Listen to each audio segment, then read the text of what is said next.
Morning Abibis, meron ako ituturo sa inyo na tips kung paano paandarin ng isang Land Cruiser na naka security lights on. Okay? Ito yung sasakyan. Ito guys, ayan, 2009 na Toyota Land Cruiser. Ayan, ayun yung mandar. Ayan, kita nyo, ito Land Cruiser. Ayan, tingnan nyo. Up. Try natin siyang i-start.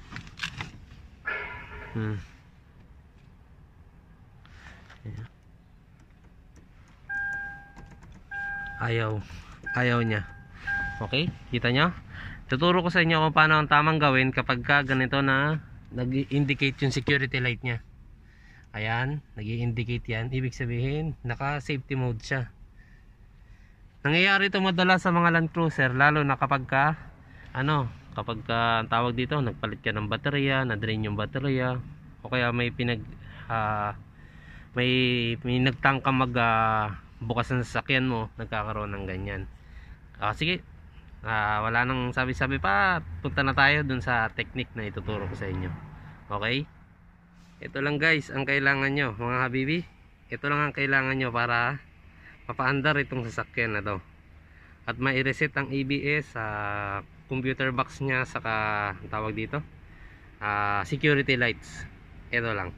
Okay, umpisahan na natin. Tingnan nyo. Ngayon, kailangan malocate nyo yung pin number 4, itong pin number 4 at pin number 13. Yan dalawa na yan, i-connect nyo siya parehas, yung pin number 4 at yung pin number 13. Okay, yan, connect natin siya. Pin number 4 at pin 13. Tama natin, ano makita niya. Ayan.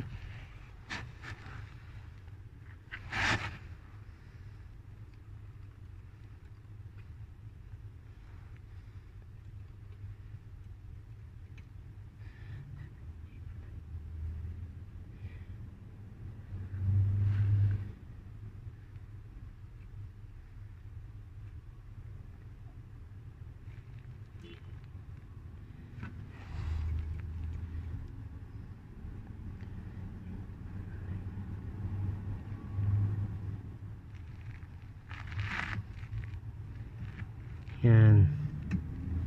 Okay, ngayon na-connect na. Kita nyo? Kita nyo ba guys? Ayan, naka-connect na sa pin 4 saka pin 13. Okay, tapos i-on natin yung sasakyan. Ayan, i-on natin. Ayan, makikita nyo na nagpa-flashing yung check engine nya, cruise, ABS. Yan.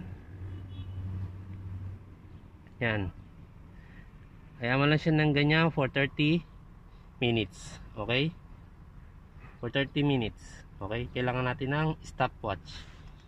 Okay, 2,000 years later. and guys, tapos na yung 30 minutes. Ngayon check na natin kung aandar yung sasakyan. On muna natin switch. Tapos tingnan natin kung magkakaroon pa rin siya ng security light. Tingnan natin. Ayan.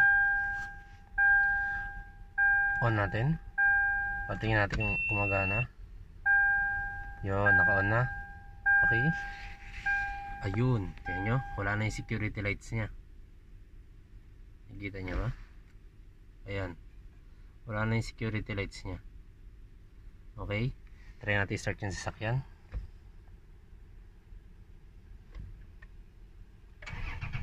Ayun, umanda na yung sasakyan. Yun lang ang problema nya.